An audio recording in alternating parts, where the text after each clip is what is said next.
Terus bagaimana hubungan dengan anak saya yang sekolah di pesantren? Ini mau nanya sudah bersuci atau Terima kasih, kemudian Bapak. bersentuhan dengan suami. Bismillah. Assalamualaikum warahmatullahi wabarakatuh. Alhamdulillahirabbil alamin, hamdan katsiran tayyiban mubarakan fih, kama yuhibbu rabbuna wa yarda. Asyhadu an la ilaha illallah wahdahu la syarikalah wa asyhadu anna Muhammadan abduhu wa rasuluhu amma ba'd.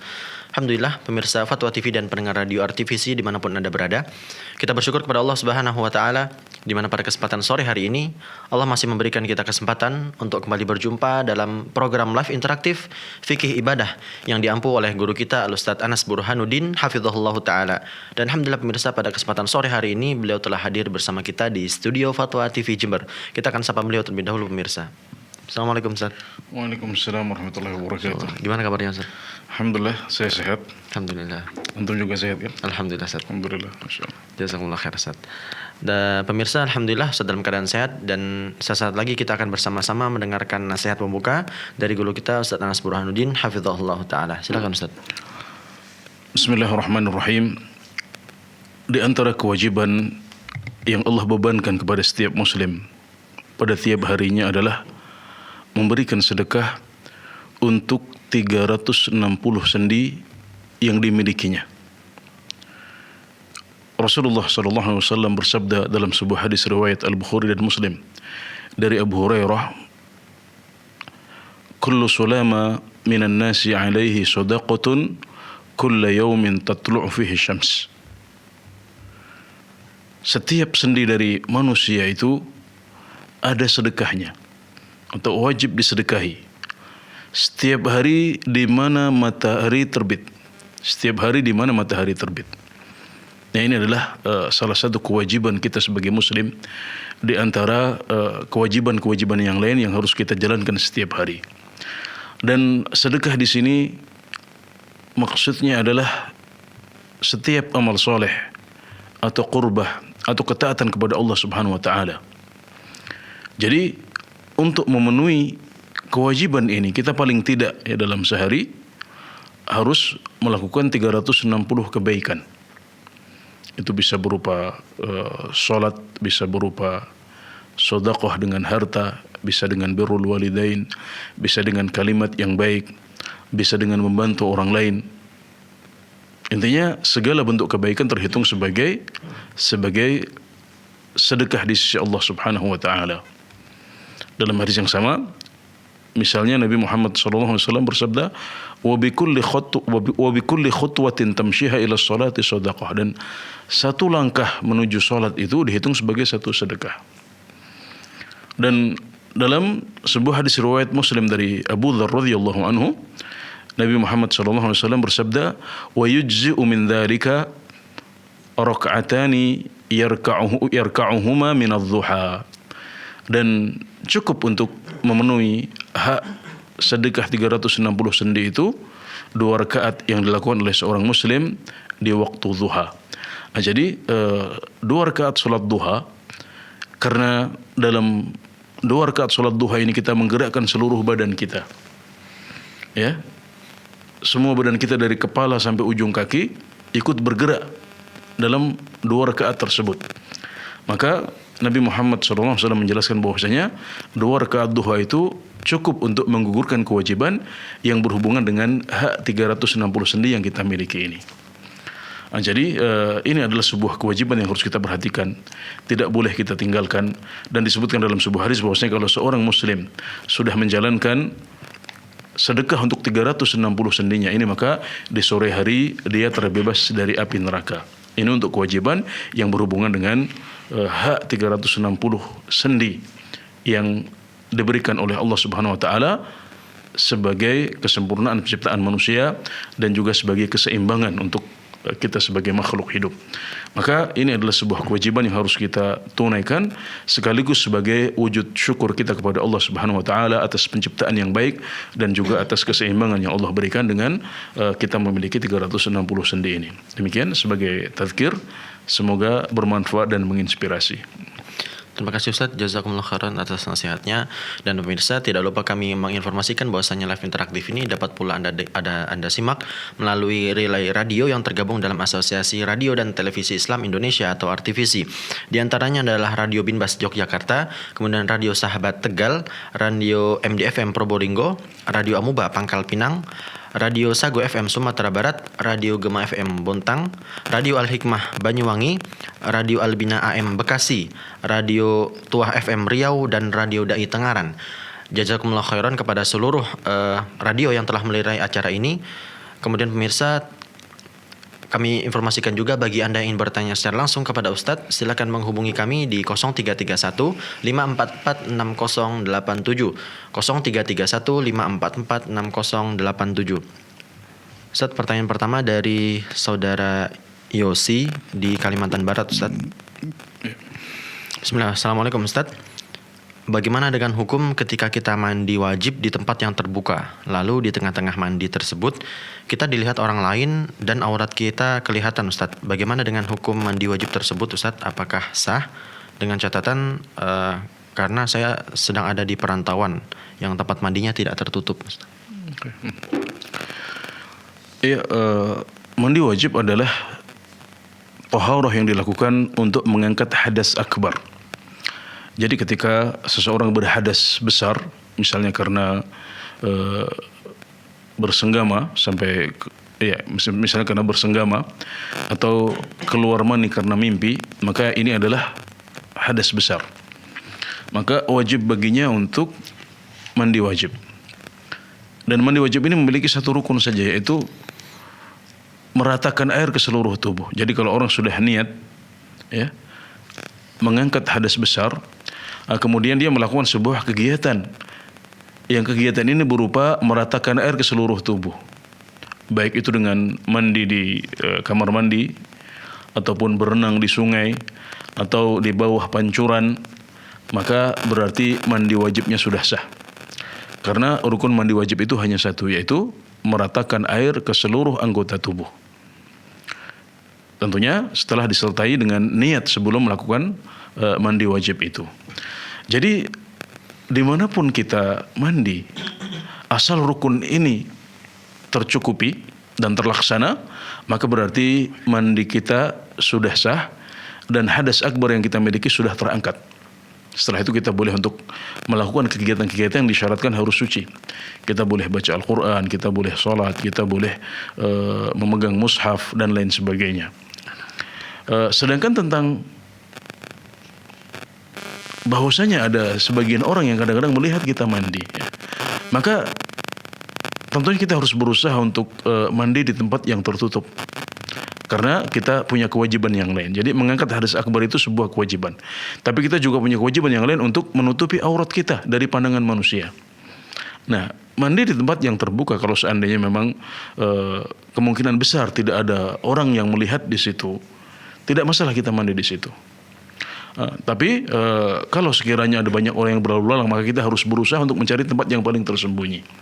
Dan kalau kita sudah bisa mencari, kita sudah berusaha untuk mencari tempat yang tersembunyi, tapi ternyata masih ada juga orang yang melihat, misalnya orang yang kebetulan lewat, dia tidak pernah lewat situ, tapi kemudian pas waktu itu dia lewat di situ. Atau kita berpikir bahwasanya ini sudah aman, gak ada orang yang di dekat kita yang akan melihat kita, tapi ternyata di tengah-tengah mandi ada orang yang lewat di situ dan melihat aurat kita. Maka ini adalah sebuah ketidaksengajaan. Dan ketidaksengajaan seperti ini dimaafkan oleh Allah Subhanahu wa taala, sebagaimana sabda Nabi Muhammad sallallahu alaihi wasallam, "Rufi'a an ummati al-khata'u wan nisyan wa ma ustukrihu alaihi." Ya, dimaafkan dari umatku kesalahan, kesalahan maksudnya yang tidak sengaja, ketidaksengajaan.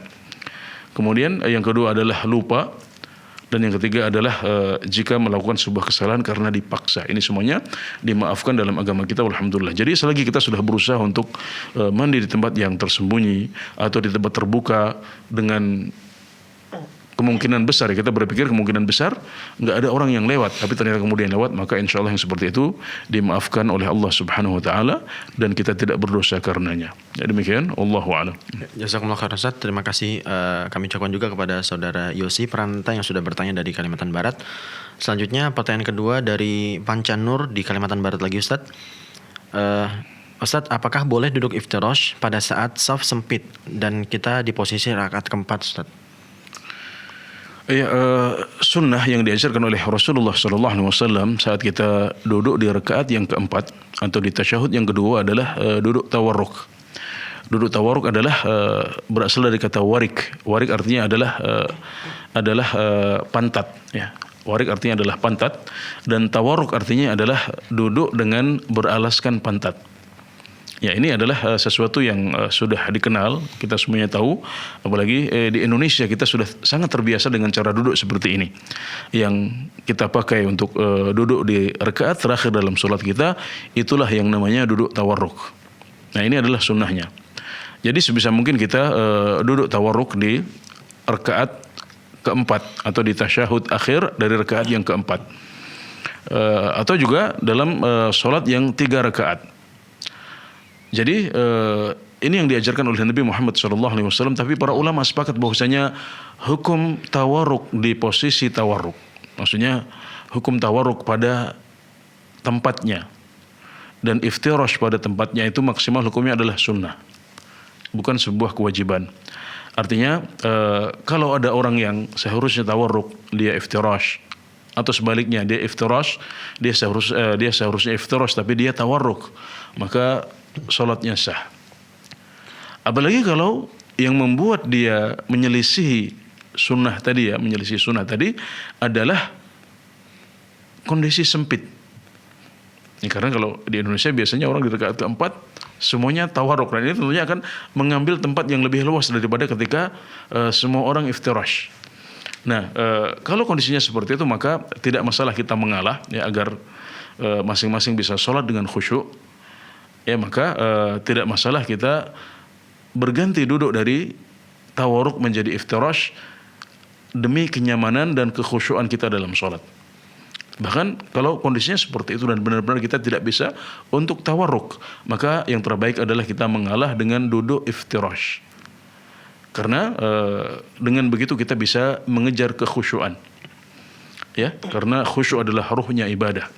Dan para ulama menjelaskan bahwasanya keutamaan yang berhubungan dengan kekhusyuan itu didahulukan dengan keutamaan yang berhubungan dengan hal yang lain. Nah, jadi kalau dengan tawarruk kita menjadi tidak nyaman, ya orang-orang menjadi sempit dan tidak bisa khusyuk, ya maka silahkan mengalah dan justru itu yang terbaik, karena dengan begitu Anda atau kita mengejar kekhusyuan dalam sholat kita yang merupakan ruh dari sholat kita. Ya, demikian, Allahu a'lam.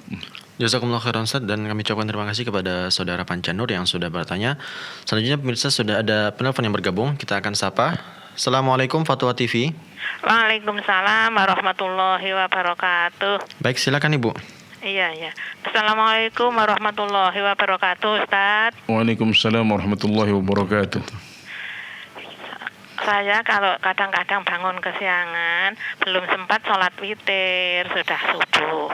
Terus bagaimana cara mengqadha witirnya? 1 rakaat itu jadi 2, apa 3 itu jadi 4, 2 salam.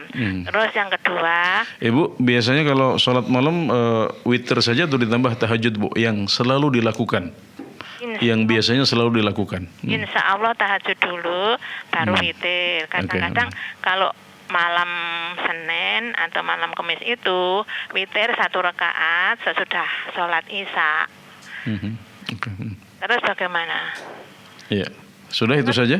Terus yang kedua begini Ustaz, kadang-kadang kalau pikiran saya itu sedang galau, namanya sujud sahwi ya. Ragu-ragu berapa rakaat itu kan harusnya sujud sahwi. Terus saya itu kalau sujud sahwi kan dua sujud. Terus tidak tahiyat, langsung salam kan. Terus saya itu gimana kok tahiyat lagi? Kadang-kadang itu baru teringat itu sudah tahiyat, astagfirullah. Terus gimana caranya mengatasi? Terus saya salam saja. Itu bagaimana? Sholat saya itu sah atau harus mengulang yang bagaimana? Saya itu kadang-kadang, ya Allah, astagfirullahaladzim. Cukup sekian, terima kasih jawabannya. Jazakumullah khairan. Assalamualaikum warahmatullahi wabarakatuh. Waalaikumsalam warahmatullahi wabarakatuh. Iya, kalau kita memiliki wirid berupa sholat di malam hari, misalnya sholat witir, baik itu 1 rakaat atau 3 rakaat atau lebih dari itu, atau barangkali dikombinasikan dengan sholat tahajud, ya, misalnya sholat tahajudnya 2 rakaat, witirnya 1 rakaat, atau sholat tahajudnya 4 rakaat, witirnya 3 rakaat. Ini contoh saja. Kalau itu adalah sholat yang senantiasa kita jaga, kita jadikan sebagai wirid harian yang kita lakukan setiap malam, maka Nabi Muhammad SAW mencontohkan agar sholat itu diqadha. Jadi kalau kita tidak sempat untuk melakukannya pada waktunya, kalau kadang-kadang kita bangun agak terlambat ya, jadi saat adzan subuh kita baru bangun, maka Nabi Muhammad SAW mencontohkan untuk mengqadha sholat yang menjadi wirid harian kita itu di waktu duha. Jadi di waktu duha silahkan mengerjakan sholat yang biasa menjadi wirid kita, tapi ditambah dengan 1 rakaat agar menjadi genap, karena dalam sholat di siang hari tidak ada witirnya. Jadi kalau kita biasa sholat 3 rakaat di malam hari, maka berarti kita qadha menjadi 4 rakaat. Kalau kita biasa 7 rakaat, kita qadha menjadi 8 rakaat. Ini yang dicontohkan oleh Nabi Muhammad SAW. Ya, memang sholat qiyamul lail atau tahajud atau witir ini tidak wajib. Tapi Nabi Muhammad SAW mencontohkan mengqadha sholat-sholat yang menjadi wirid harian kita. Termasuk juga sholat sunnah rawatib, beliau mengqadhanya kalau tertinggal. Termasuk juga qiyamul lail, beliau mengqadhanya ketika beliau mengqadhanya saat beliau tidak bisa menjalankannya pada waktunya. Maka ini adalah teladan dari Rasulullah SAW. Maka sebisa mungkin kita mencontoh beliau dalam hal ini. Yang kedua, Ustaz, ketika sujud sahwi, Ustaz. Ya, kemudian sujud sahwi, ya, memang manusia itu pelupa, ya. Memang manusia itu adalah mahallul khata'i wan nisyan. Kullu bani Adam khata'. Ya. Setiap anak Adam, setiap manusia itu banyak salah, banyak lupa. Jadi kalau ibu masih kadang-kadang lupa, berarti ibu masih manusia. Itu sangat manusiawi. Dan alhamdulillah agama kita mensyariatkan bagaimana kalau kita lupa dalam sholat kita, bagaimana kalau kita ragu dalam sholat kita. Dan subhanallah, dalam pertanyaan Ibu Rosmini dari Pacitan disebutkan bahwasanya ini sudah lupa, kemudian saat ingin sujud sahwi ternyata dalam sujud sahwi lupa lagi. Masya Allah, itulah manusia, Ibu. Jadi kembali ke pertanyaan, kalau kita ragu dalam sholat kita, maka hendaknya kita memegang angka yang lebih kecil. Sebagaimana sabda Nabi Muhammad SAW, "Idza syakka ahadukum fi salatihi falam yadri ashalla wahidatan aw itsnatain, thalathan aw arba'an, falyatrah asy-syakka wal yabni 'ala mastayqana." Jika seorang di antara kalian ragu dalam salatnya, apakah 1 rakaat atau 2 rakaat, ragu apakah sudah dapat 3 atau 4, maka hendaklah dia membuang keraguan dan membangun di atas yang yakin. Apa maksudnya di atas yang yakin? Yang yakin adalah jumlah rakaat yang lebih kecil. Karena kalau kita ragu antara 1 dengan 2, berarti yang 1 pasti sudah kita kerjakan. Kita ragu apakah rakaat yang kedua sudah kita lakukan apa tidak. Nah ini makanya yang ragu yang kita buang. 2 ini kita buang, kita ambil angka 1. Saat kita ragu antara 3 dengan 4, berarti kita yakin bahwasanya kita sudah 3 itu sudah kita yakini, kita sudah lakukan. Yang dilakukan adalah yang keempat. Maka yang keempat kita buang, kita bangun di atas angka yang lebih kecil. Kemudian kata beliau sallallahu alaihi wasallam, "Tsumma yasjud sajdataini qabla an yusallim." Kemudian hendaklah dia sujud dengan 2 sujud sebelum salam. Jadi seharusnya sujud dengan 2 kali sujud, kemudian setelah itu salam langsung. Nah, tapi ibu menjelaskan bahwasanya setelah sujud ini ternyata beliau tasyahud lagi. Ya, ini berarti adalah sebuah kealpaan, sebuah kelupaan, dan seperti sudah kami jelaskan di depan bahwasanya kealpaan atau ketidaksengajaan seperti ini dimaafkan dalam agama kita. Ya sudah, tidak perlu untuk diganti dengan sujud sahwi lagi karena ini sudah sujud sahwi. Ya. Jadi tinggal begitu ingat segera salam saja. Ya. Segera salam saja dan insya Allah sholatnya sudah sah. Ya, alhamdulillah. Ya, jazakumullah khairan Ustaz, dan itu jawaban untuk Ibu Rosmini di Pacitan. Selanjutnya pemirsa sudah ada lagi penelpon yang bergabung. Kita akan sapa terlebih dahulu. Assalamualaikum Fatwa TV. Waalaikumsalam warahmatullahi wabarakatuh. Ya, silakan, dengan siapa di mana? Ya, mau tanya masalah sujud sahwi yang dijelaskan Ustaz tadi. Ustaz mau nanya, apakah sujud sahwi ini dilaksanakan khusus hanya untuk lupa sama ragu ya Ustaz ya? Kalau misalnya kita tidak tahu gimana Ustaz, misalnya ceritanya begini Ustaz, ada seseorang sakit, nah itu dia nggak tahu, ternyata dia kosor sholat, padahal kalau sakit itu nggak boleh kosor.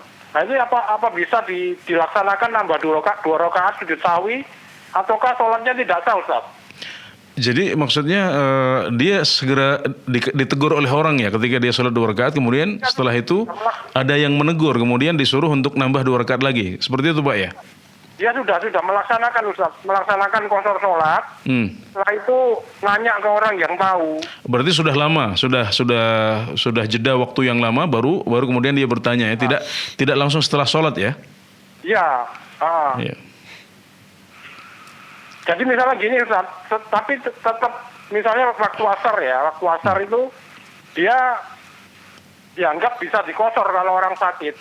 Yeah. Nah itu pada saat asar itu juga dia tanya ke saudaranya, lu nggak boleh kosor itu khusus untuk musafir. Nah ini apa sholatnya itu tidak sah karena dia bukan lupa dan ragu, ataukah dia cuma nambah 2 rakaat terus sujud sahwi Ustaz? Oke, siap. Oke Pak. Ya. Saya kira itu Ustaz. Iya, ya jadi saya mulai dengan membahas beberapa dasar dari jawaban ini dulu Pak ya. Jadi yang pertama perlu kita ketahui bahwasanya sujud sahwi itu dilakukan untuk paling tidak membereskan 3 permasalahan dalam sholat. Yang pertama adalah kurang gerakan sholat. Jadi ada kekurangan dalam sholat kita. Misalnya kita meninggalkan tasyahud awal. Ini adalah sebuah kewajiban sholat. Kalau dalam mazhab Syafi'i disebutnya sebagai sunnah ab'ad. Nah, jadi kalau seseorang lupa untuk mengerjakan tasyahud awal, kan kita kadang-kadang seperti itu. Pas rakaat kedua berdiri saja. Nah, kalau kita sudah berdiri, ya kita sudah posisi berdiri, kemudian baru ingat bahwasanya kita belum tasyahud awal tadi, maka kita tidak perlu untuk kembali ke tasyahud awal. Kita selesaikan sholat itu, baru kemudian nanti sebelum salam kita sujud sahwi. Kemudian yang kedua adalah karena kelebihan gerakan sholat. Misalnya kita seharusnya sholat 3 rakaat, ternyata sholatnya 4 rakaat. Atau kita seharusnya sholat 2 rakaat, ternyata kita sholat 3 rakaat. Nah kalau sujud sahwi karena kelebihan ini dilakukan setelah salam. Nah kemudian yang ketiga adalah sujud sahwi karena ragu-ragu dalam sholat. Nah kalau kita ragu dalam sholat, yang pertama kali harus kita lakukan sebelum kita mengambil angka yang kecil adalah tahari. Tahari itu artinya adalah berusaha mengingat-ingat. Ragu antara 2 dengan 3 diingat-ingat. Kalau bisa ingat misalnya, oh tadi rakaat pertama saya baca Al-Kafirun. Rakaat kedua saya membaca Al-Ikhlas. Oh berarti udah 2 rakaat. Oh berarti di sini kita ambil angka 2 rakaat karena kita bisa ingat-ingat. Nah, kalau kita ragu kemudian kita tahari seperti ini, maka sujud sahwinya dilakukan setelah salam. Nah, kemudian yang terakhir kalau kita ragu, kemudian coba ingat-ingat, kita tidak bisa. Maka di sini yang kita lakukan adalah kita mengambil angka yang kecil. Kalau ragu antara 1 dengan 2, kita ambil angka yang 1.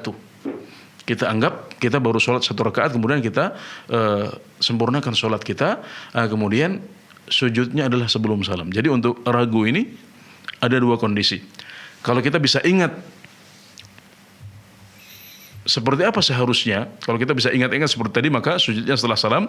Dan kalau kita tidak bisa mengingat, akhirnya kemudian membangun di atas angka yang lebih kecil, maka berarti itu sujudnya sebelum salam. Jadi sujud sahwi tidak hanya untuk keraguan.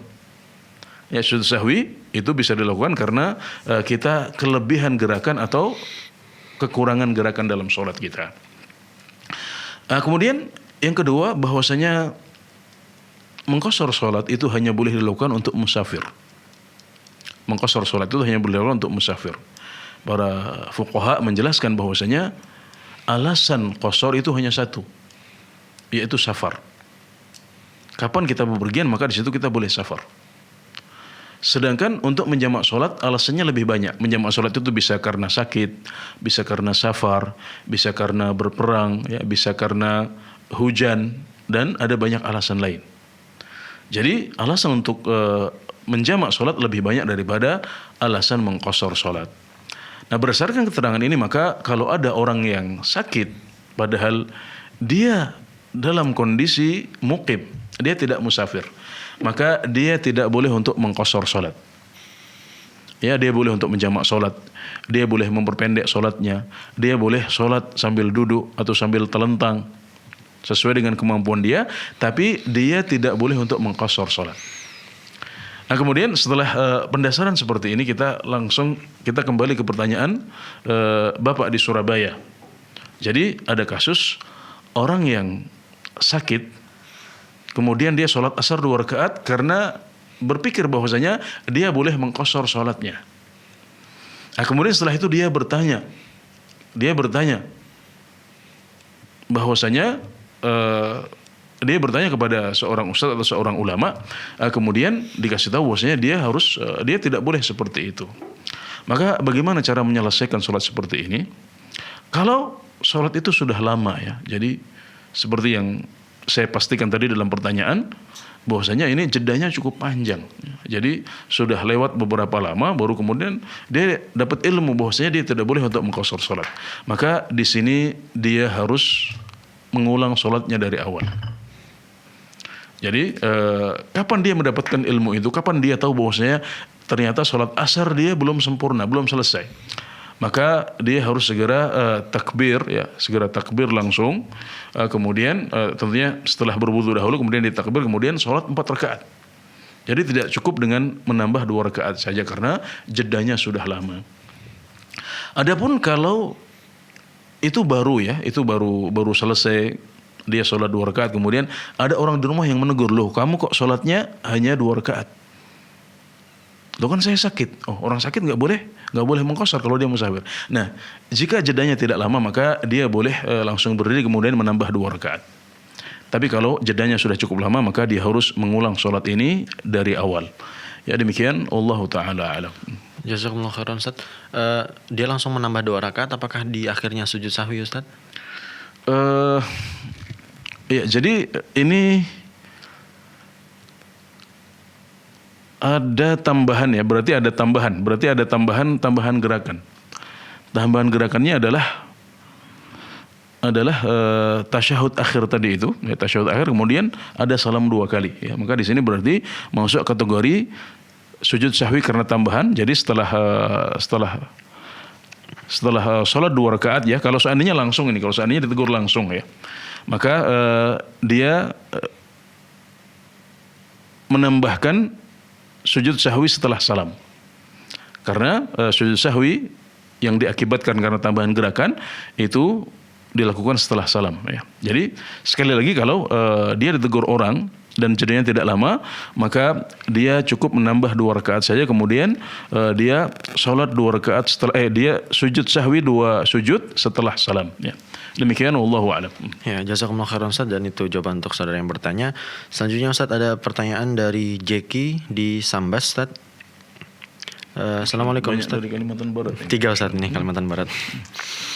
Assalamualaikum, Ustaz. apa yang harus dilakukan imam saat imam lupa sambungan ayat dan makmum juga tidak tahu sambungan ayatnya, Ustaz? Masalah ini tentunya di luar Al-Fatihah ya. Kalau Al-Fatihah berarti semuanya hafal. Iya, jadi membaca surat atau ayat setelah Al-Fatihah itu hukumnya adalah sunnah dengan kesepakatan para ulama. Hukumnya adalah sunnah saja. Tidak ada yang wajib dalam bacaan salat kecuali hanya surat Al-Fatihah saja. Ya. Jadi ini hukumnya longgar. Ya, kalau seandainya ya imam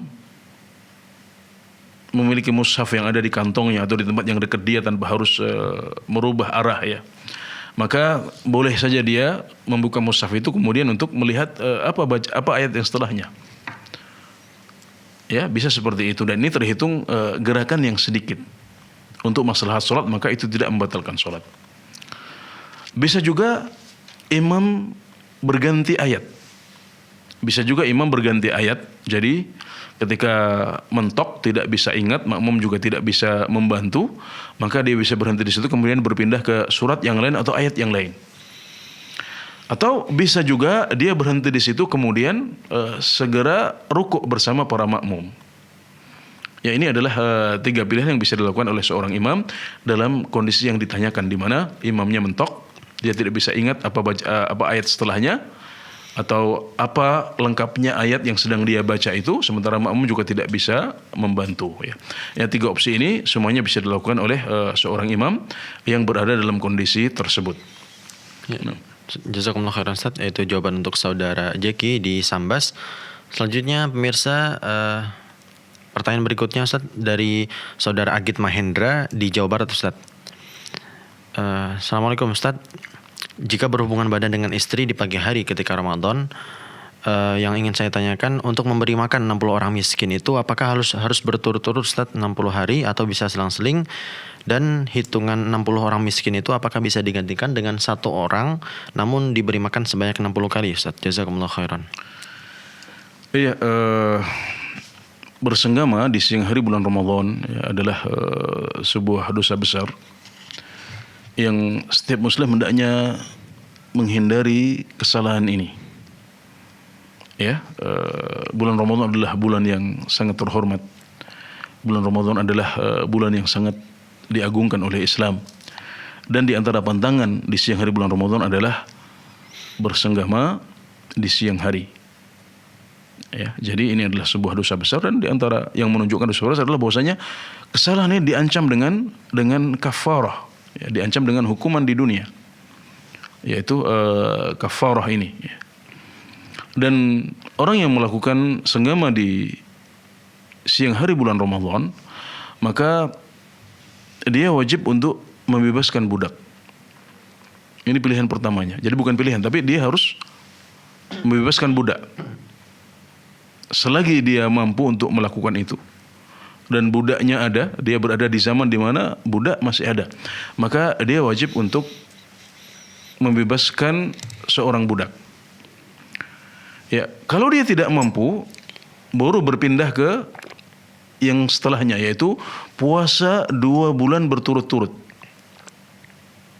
Siyamu syahraini mutatabi'ain, puasa 2 bulan berturut-turut. Jadi tidak bisa langsung berpindah ke memberi makan 60 orang miskin. Harus bertahap dahulu. Membebaskan budak kalau ada dan kalau mampu. Kemudian yang kedua berpindah ke memberi makan kepada puasa 2 bulan berturut-turut dahulu. Baru kalau dia tidak bisa, tidak mampu, maka dia bisa berpindah ke kafarah yang ketiga, yaitu memberi makan kepada 60 orang miskin. Dan angka 60 orang miskin ini disebutkan dalam hadis Rasulullah SAW ketika beliau ditanya tentang hal ini. Jadi dalam hadis tersebut disebutkan wa it'amu an tut'ima sittina miskinan. Engkau memberi makan kepada 60 orang miskin. Jadi 60 orang miskin, bukan 60 hari. Jadi kewajibannya adalah memberi makan kepada 60 orang miskin, masing-masing 1 mud. Ya, 1 mud itu adalah segini, makanan pokok sebanyak 2 genggam tangan orang dewasa ukuran sedang. Ya, jadi bisa beras ya, 1 mud atau 1/4 sa', atau jagung atau kurma atau gandum, ya, kita berikan kepada 60 orang miskin, dan harus 60 orang miskin karena demikian disebutkan dalam hadis Nabi Muhammad SAW. Maka jumhurul ulama, sebagian besar ulama berpendapat tidak boleh dibayarkan dalam bentuk uang, juga tidak boleh dibayarkan kepada satu orang miskin saja selama 60 hari atau sebanyak 60 kali makan. Kenapa? Karena dalam hadis Nabi Muhammad SAW disebutkan antut'ima sittina miskinan, engkau harus memberi makan kepada 60 orang miskin. Jadi kita jalankan sebagaimana diperintahkan oleh Rasulullah SAW, yaitu berupa makanan, ya, berupa makanan dan diberikan kepada 60 orang miskin. Ini adalah pendapat jumhur ulama, dan ini yang lebih hati-hati, ya, meskipun ada sedikit ulama, ada sebagian ulama yang berpendapat boleh diberikan kepada satu orang miskin sebanyak 60 porsi. Ya. Tapi kita ambil yang hati-hati, dan pendapat sebagian besar ulama termasuk Al-Imam Asy-Syafi'i rahimahullah ta'ala. Ya, jazakumullah khairan Ustaz. Ustaz kan disebutkan yang kafarat yang kedua dia harus berpuasa 2 bulan berturut-turut Ustaz. Nah, kadar dia disebut tidak mampu, bagaimana Ustaz? Apakah dia harus mencobanya dulu? Iya, tidak mampu itu dengan mencobanya dahulu, atau bisa juga dengan melihat dirinya. Seperti yang sahabat yang bertanya kepada Rasulullah SAW dan mengalami kejadian itu pada zaman Nabi Muhammad SAW. Dia adalah orang yang tidak mampu, dia tidak bisa untuk menahan dirinya. Maka dia mengatakan, wahai Rasulullah, wajib puasa 1 bulan saja, saya sudah jatuh dalam dosa ini, jatuh dalam kesalahan ini, maka bagaimana aku harus berpuasa 2 bulan? Ya, dan kita mengetahui ada sebagian orang yang diberikan syahwat yang sedemikian besar, ya, yang libidonya begitu kuat. Ya, ini ya adalah nikmat dari Allah bagi mereka, tapi juga sekaligus sebagai ujian. Ya, ujiannya seperti itu, ya. Nah, kalau dia merasa seperti itu, dia kan hidup sudah lama, ya, dia sudah bertahun-tahun hidup, dia bisa menimbang, dia lebih tahu dengan dirinya sendiri, ya. Mungkin orang bisa bertahan sebulan di bulan Ramadan, dan itu adalah sebuah kewajiban gitu. Tapi mungkin kalau di atas itu dia tidak mampu. Dan orang ini jujur, dia mengatakan, orang Rasulullah 1 bulan saja sudah seperti ini gitu. Maka dia terus terang kepada Nabi Muhammad SAW. Maka akhirnya beliau dipindahkan dari kafarah yang kedua ke kafarah yang ketiga ini. Dan ketika disuruh bayar 60 orang miskin, ya, makanan kepada 60 orang miskin, dia juga nggak punya apa-apa. Jadi subhanallah, lucu memang hadisnya gitu. Sampai akhirnya Nabi Muhammad SAW, ya, justru yang memberikan kafarahnya ini kepada dia, sudah ini kamu bayarkan kepada orang yang berhak. Dan akhirnya dia bertanya, wahai Rasulullah, apakah ada orang yang lebih miskin daripada saya, katanya. Akhirnya dialah yang ngambil kafarah yang diberikan dari bantuan Rasulullah SAW ini, ya, seperti itu. Jazakumullah khairan Ustaz, terima kasih atas jawabannya, dan itu jawaban untuk saudara Agit Mahendra di Jawa Barat. Dan pemirsa, tidak lupa kami mengingatkan lagi bagi Anda yang ingin bertanya secara langsung kepada Ustadz, silakan menghubungi kami di 0331 544 6087 0331 544 6087. Baik Ustadz, pertanyaan selanjutnya dari Leni di Jakarta. Bismillah, Assalamualaikum Ustadz. Ustadz, batasan safar itu kan 80 km sesuai dengan urf masyarakat. Kalau saya mau ke rumah kakak di Tangerang, itu termasuk safar atau tidak ya? Kurang lebih 54,7 Ustaz. Kalau dicek di km dari rumahnya, ya. Iya Ustaz. Iya, jadi memang jumhurul ulama, ya, termasuk mazhab Syafi'i, mazhab Hambali, ya, mazhab Maliki, mereka berpendapat bahwasanya jarak safar itu adalah sekitar 80 km. Jadi hitungannya adalah 16 farsakh atau 4 barid, dan itu kalau dikonversi menjadi ukuran jarak kontemporer adalah sekitar 80 km. Ini pendapat jumhur ulama, tapi sesungguhnya, ya, ketika kita melihat dalil-dalil yang ada, baik itu berupa hadis-hadis Nabi Muhammad SAW maupun athar-athar para sahabat, maka kita akan dapatkan bahwasanya kadang-kadang Nabi Muhammad SAW mengqashar salat beliau, ya, di jarak yang lebih pendek. Bahkan disebutkan dalam sebagian hadis dan athar, ya, ada qashar salat dalam jarak 5 km, ada yang 15 km, ada yang 30 km. Nah, fakta inilah yang membuat sebagian ulama berpendapat bahwasanya untuk menentukan apakah ini jarak safar atau tidak, itu yang dipakai adalah urf. Urf adalah adat istiadat yang berlaku di suatu masyarakat. Jadi kalau masyarakat Jakarta sana melihat bahwasanya Jakarta Pusat ke Tangerang itu adalah safar, maka itu adalah safar. Dan jika mereka menganggap bahwasanya itu bukan safar, maka berarti itu bukan safar. Jadi ini adalah pendapat yang lebih kuat, wallahu taala alam, karena fakta bahwasanya Nabi Muhammad SAW dan para sahabat ya kadang-kadang sudah mengqasar salat dalam safar yang pendek yang jaraknya hanya 5 km atau 15 km atau 30 km, dan ini tentunya cukup jauh jika dibandingkan dengan 80 km. Nah, kalau tidak ada urf yang berlaku di masyarakat kita, maka kita bisa melihat beberapa tanda safar ya. Tanda safar adalah diantaranya misalnya orang itu membawa bekal. Ya, dia membawa bekal. Dia bukan hanya perjalanan yang pulang pergi.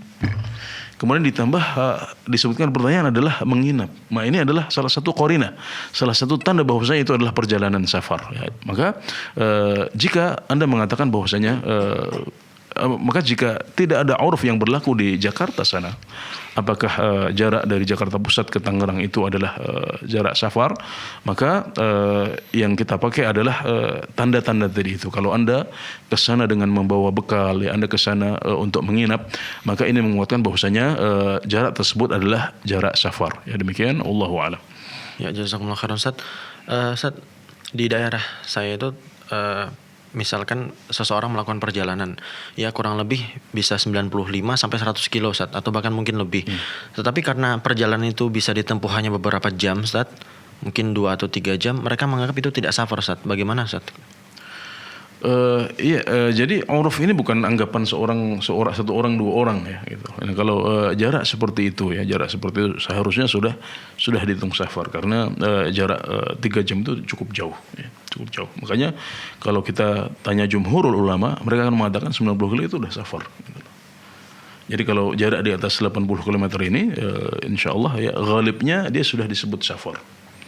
Adapun yang kurang dari 80 km maka itu bisa jadi iya, bisa jadi enggak ya, tergantung uruf yang berlaku ya. Adapun kalau sudah di atas 80 km maka hampir semua ulama ya, kecuali mungkin mazhab Hanafi yang pendapat mereka adalah kira-kira 240 km ya. Tapi kalau mazhab Hambali, mazhab Syafi'i, mazhab Maliki, mereka menghitung 90 km ke atas itu sudah termasuk safar. Jazakumullah khairan Ustaz. Dan selanjutnya Ustaz, pertanyaan dari saudara Muhammad Hatta di Jawa Barat Ustaz.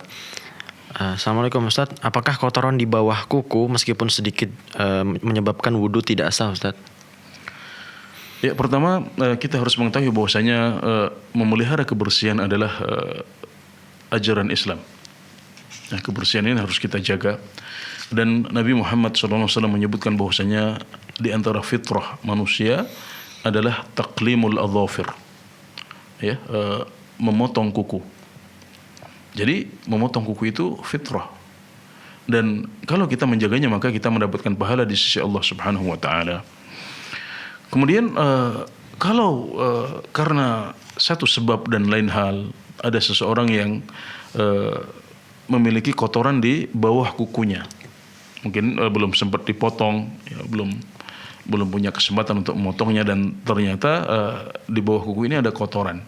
Dia baru sadari ketika selesai sholat, ternyata setelah sholat ada kotoran. Ya, sebelum kita sholat kita lihat, kalau seandainya kita kelihatan ya kita bersihkan. Tapi kalau misalnya terlewat ya, kita tidak membersihkannya ya, baru kemudian kita sadar setelah sholat ternyata ada kotoran, maka ini tidak membatalkan sholat kita dan tidak menghalangi sahnya wudhu kita.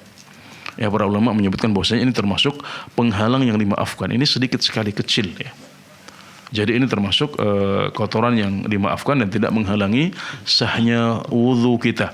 Kecuali kalau kotorannya sangat besar ya. Para ulama menyebutkan kalau seandainya sampai menutupi ujung jari ya.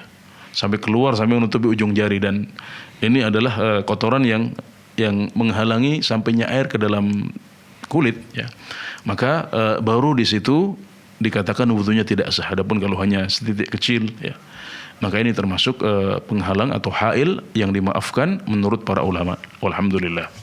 Ya, jazakumullah khairan Ustaz, dan terima kasih kepada saudara Muhammad Hatta yang sudah bertanya. Dan pemirsa, selanjutnya sudah ada penonton yang bergabung. Kita akan sapa terlebih dahulu. Assalamualaikum Fatwa TV. Waalaikumsalam warahmatullahi wabarakatuh. Ya, dengan siapa di mana? Dari Rahmat Kota Madiun. Silakan Bapak Rahmat. Alhamdulillah, saya tadi dari rumah sakit, dokter meminta untuk menggendong lengan saya karena ada pembengkakan di jaringan lunaknya di lengan kanan. Menggendong lengan sendiri? Iya. Jadi tidak Menggendong lengan itu maksudnya gimana? Dengan alat bantu. alat bantu ya? Oke. Ya. Nah, kemudian yang ingin saya tanyakan, ketika tasyahud, apakah saya telunjuk ini dengan tangan kanan atau tangan kiri? Karena yang bisa menghadap kiblat adalah tangan kiri.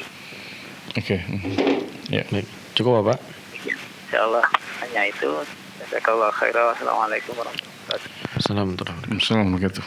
Iya, Nabi Muhammad SAW mengajarkan bahwasanya dalam tasyahud ya kita memberikan isyarat dengan telunjuk tangan kita. Ya, jadi ini yang kita acungkan saat kita sedang tasyahud, baik tasyahud awal maupun tasyahud akhir, sebagai isyarah kepada tauhid, mengisahkan Allah Subhanahu wa taala. Dan kalau seandainya tangan kita tidak bisa mengangkat, ya, tidak bisa menunjuk, karena sedang bermasalah, sedang dalam perawatan, ya, sehingga tidak bisa kita letakkan di atas paha kita saat kita tasyahud. Maka di sini berlaku firman Allah Subhanahu wa taala, fattaqullaha mastata'tum, bertakwalah kepada Allah semampu kalian. Maka kita bisa memberikan isyarat tauhid ini dengan semampu kita, ya, dengan cukup misalnya menggerakkan jari kita ini semampu kita. Katakanlah kondisinya sedang dipapah misalnya seperti ini, ya. Kemudian kita bisanya dengan menunjuk seperti ini. Cukup sudah, nggak ada masalah. Ya. Jadi ini adalah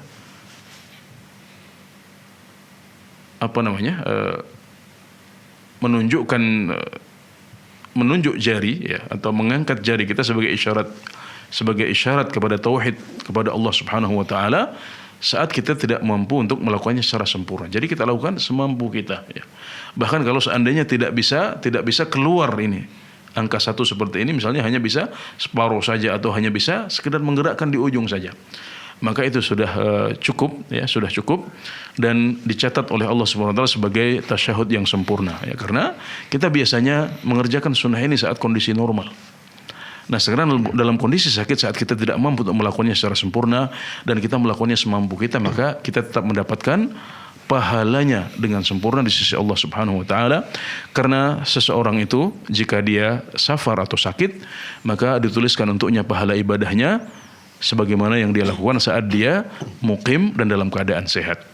Ini adalah kemurahan dari Allah Subhanahu wa taala. Walhamdulillah. Jazakumullah khairan Ustaz, dan terima kasih kepada Bapak Rahmat yang sudah bertanya, dan semoga Allah Subhanahu wa taala segera memberikan kesembuhan. Amin. Amin Ustaz. Baik Ustaz, selanjutnya pertanyaan dari saudari Vivi di Banten.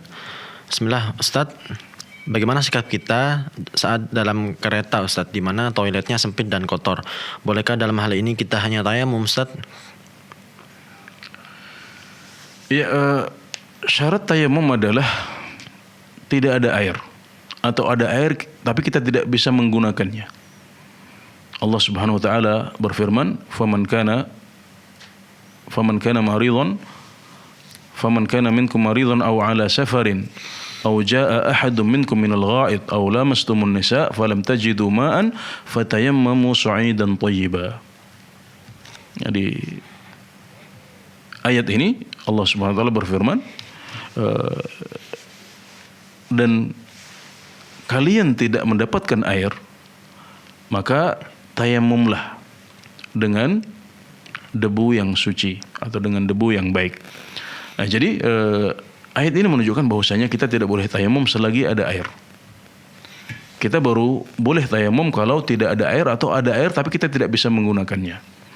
Adapun kalau kita melihat kepada pertanyaan saudari kita ini, ya, kita melihat air ada. Yang ada adalah toilet yang kotor.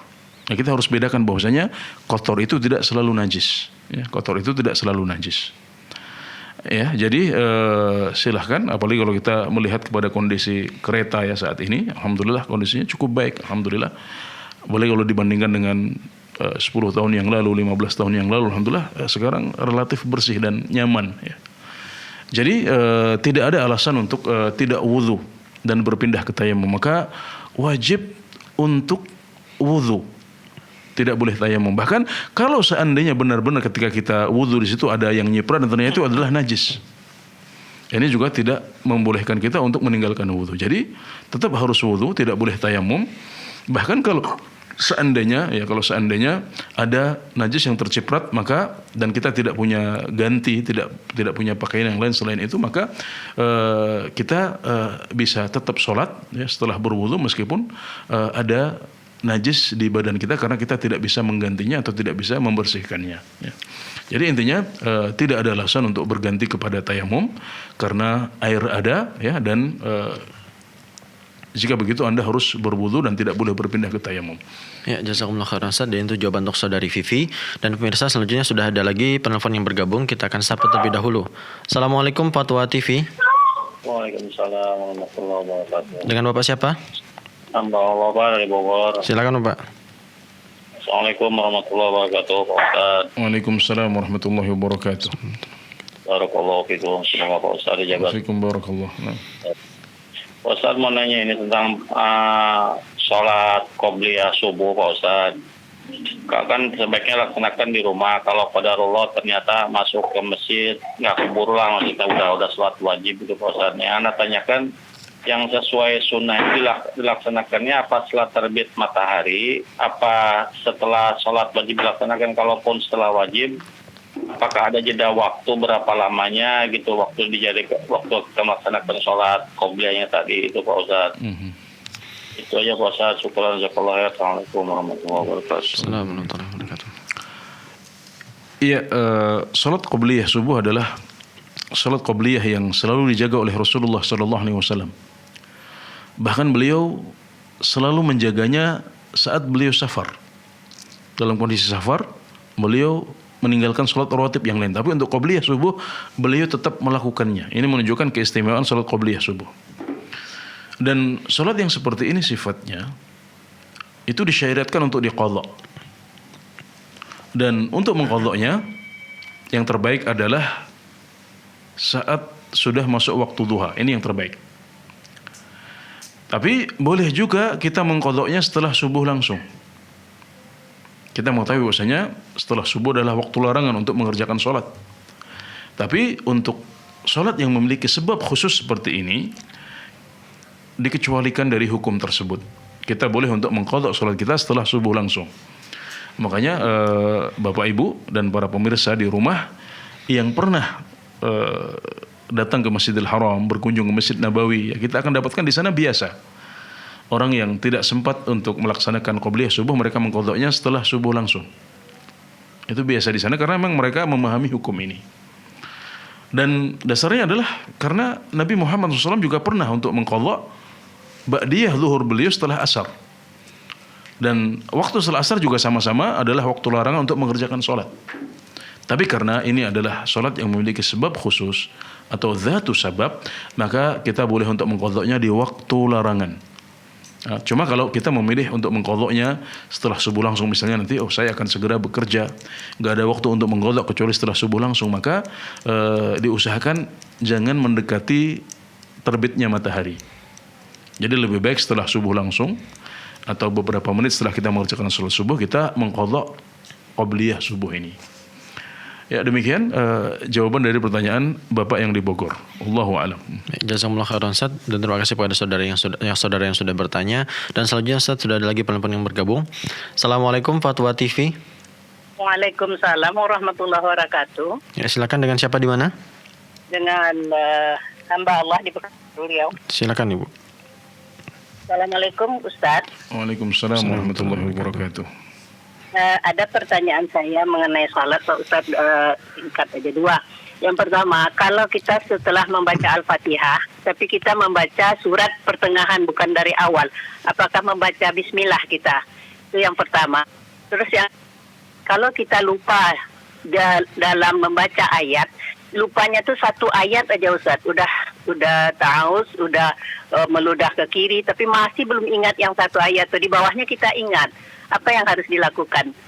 Itu aja Pak Ustaz. Assalamualaikum warahmatullahi wabarakatuh. Assalamualaikum warahmatullahi wabarakatuh. Ya, singkat saja karena waktu yang terbatas. Yang pertama tentang apakah perlu membaca Bismillah ya ketika kita membaca surat yang di pertengahan, bukan dari awal surat ya. Jadi iya, di sini kita disunahkan untuk tetap membaca Bismillah karena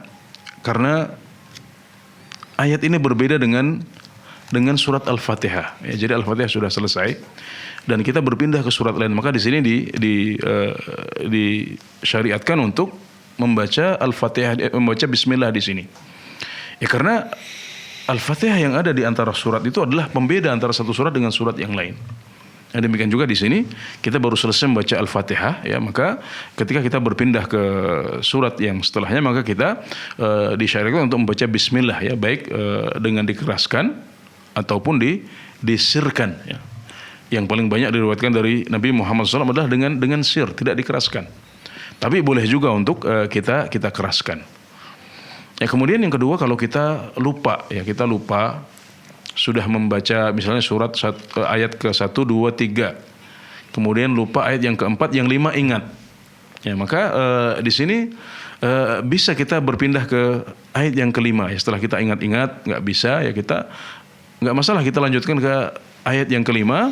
Kemudian kita selesai di akhir surat misalnya. Ya. Karena ini adalah sesuatu yang di luar kendali kita tidak mampu ya, kita lupa. Dan Nabi Muhammad SAW bersabda, Innallaha tajawaza an ummati al-khata'a wan nisyana wa mastukrihu alaihi. Sesungguhnya Allah Subhanahu wa taala telah mengampuni dari umatku ketidaksengajaan, kealpaan atau kelupaan, dan sesuatu yang mereka kerjakan karena terpaksa. Ya, ini semuanya dimaafkan oleh Allah Subhanahu wa taala dan kita tidak berdosa karenanya. Dan di sini kita juga bertawakal kepada Allah semampu kita. Kita ingin baca satu surat penuh tapi ternyata ada satu surat yang lupa ya. Dan Nabi Muhammad SAW juga pernah ya mengkombinasikan antara satu surat atau lebih ya. Beliau juga pernah memulai surat dari pertengahan ya. Jadi tidak masalah kalau kita membaca satu surat tapi ada satu ayat yang kita lupakan di situ sehingga akhirnya tidak nyambung ya. Demikian wallahu a'lam. Ya, jazakumullah khairan Ustaz, dan terima kasih pada ibu yang sudah bertanya. Dan Ustaz, itu tadi sekaligus mengakhiri perjumpaan kita. Kami ucapkan jazakumullah khairan Ustaz sudah hadir di studio Fatwa TV Jember Ustaz. Barakallahu fikum. Dan pemirsa, saksikan terus live interaktif hanya di Fatwa TV mulai dari hari Senin sampai dengan Jumat di waktu yang sudah ditentukan. Kemudian pemirsa, informasi seputar Dewan Fatwa Perhimpunan Al-Irsyad dapat Anda akses melalui website www.dewanfatwa.com. Dan pemirsa, itulah tadi live interaktif fikih ibadah. Kami mohon pamit undur diri. Mohon maaf apabila ada kekurangan dan kesalahan. Subhanakallahumma wa bihamdika asyhadu an la ilaha illa anta astaghfiruka wa atubu ilaik. Wassalamualaikum warahmatullahi wabarakatuh. Terus bagaimana hubungan dengan anak saya yang sekolah di pesantren? Ini mau nanya. Sudah bersuci atau kemudian bersentuhan dengan suami, apakah